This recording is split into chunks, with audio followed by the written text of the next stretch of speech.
Hey guys, we're doing something different on the channel today. I thought I would unbox the new Hisense U7N. Hisense just dropped this off the other day. I have the Hisense U8N at the same time. They actually sent me two U7Ns, but apparently the U6N is coming. So we should have the Hisense U6N, U7N, and U8N reviews up as fast as I can work. It's important that we do an unboxing and a setup to show you what the TV looks like out of the box and how the stand works and stuff, because you know we get slightly different models in South Africa to the rest of the world. You've probably been binge watching all the American reviews. I did want to give you a VIDAA TV unboxing and setup so you can see exactly what the difference is. So this is the 75-inch Hisense U7N. It's got mini LED Pro, a peak brightness of 1500 nits. It's got 512 local dimming zones, so that helps with the contrast ratio and keeping your blacks black. We can expect blooming on it because it is an LED TV. And it's got the 144Hz game mode. That's for PC, so you'll be able to play your PC games at 144Hz. Obviously console is 4K 120. So yeah, so we're gonna just unbox this and set it up and see how it goes.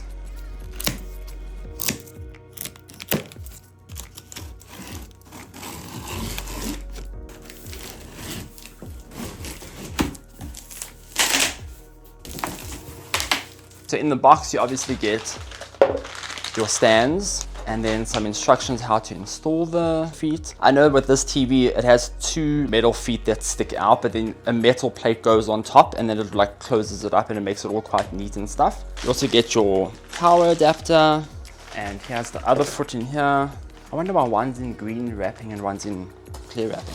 And then here's all the stuff we need, the usual control and the warranty and instruction manuals and batteries and AV tuner. And here, I think this is the plate that you put over the legs when you've installed the legs onto the back. Oh, it's not metal, it's actually plastic. And then that will like go over the metal plates in the front of the TV.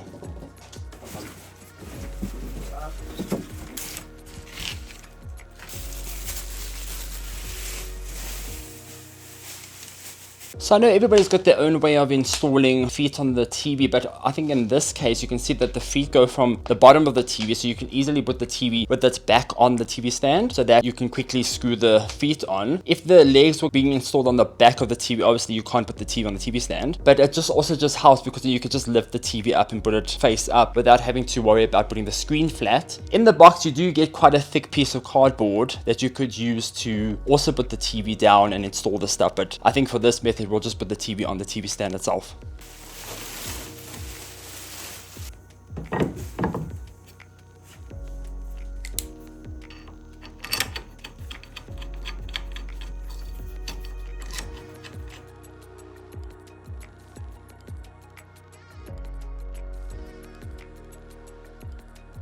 So the bottom stand has to like slide onto this leg and then clip into that bottom part. So you can see without the plastic part, I mean it's like not the most attractive. It's actually not bad, but it's probably better if you use that plate with the sound bar. It goes on there, and then at the back there it clips onto the, you don't hear it snapping into place or anything, but it does clip on, and then you've got your better looking stand.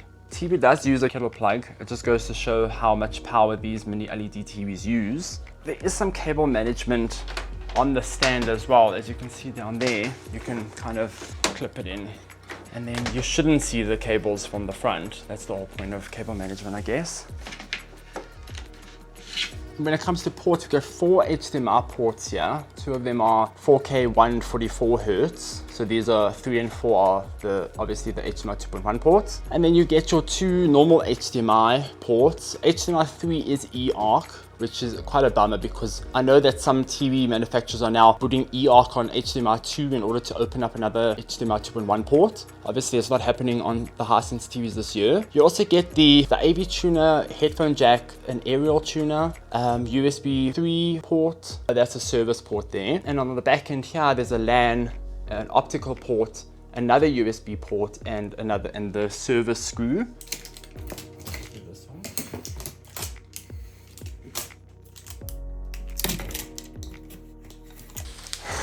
This part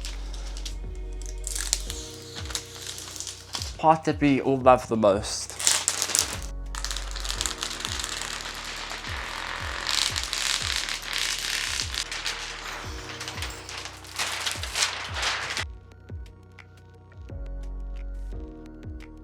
So the TV is now set up. Where's the remote? I've already lost the remote. I just got the TV and I have to find the remote now. Oh, here. So far, I mean, I'm quite impressed. The panel is actually quite anti-reflective. I know it's not like matte or anything, but I'm quite surprised at how glossy the panel is. You can see me in the reflection there, and you can see the window on the right hand side of the TV, but it's not as bad as I thought. So let's switch this on. How? Oh wait, I didn't plug the power in. Excuse me, 1 second. What am I gonna unplug now? You know when you just don't have enough plugs? VIDAA is quite straightforward. What I do like about it is that you can just start up the TV. You can jump right into all the apps, or even like your own like media box or game console or whatever, without actually signing into anything. You can just set up and you can skip all the initial stuff. Okay, so there's no update for this Hisense U7N at the moment. One thing I did want to check was the out-of-the-box game settings. So on the remote, the brightness, you can adjust your dark detail on and off, aspect ratio, AMD FreeSync. I usually pump this up to 60 across TVs. I just prefer like a very saturated color. Only when I'm playing games, so when I'm watching movies, I prefer like filmmaker mode. Tone mapping is also important. That allows like the picture to get the best HDR settings for whatever source and format that you're watching. I did notice something now when I loaded into the game, that the panel didn't look like local dimming was on. Yeah, local dimming is off. What the hell?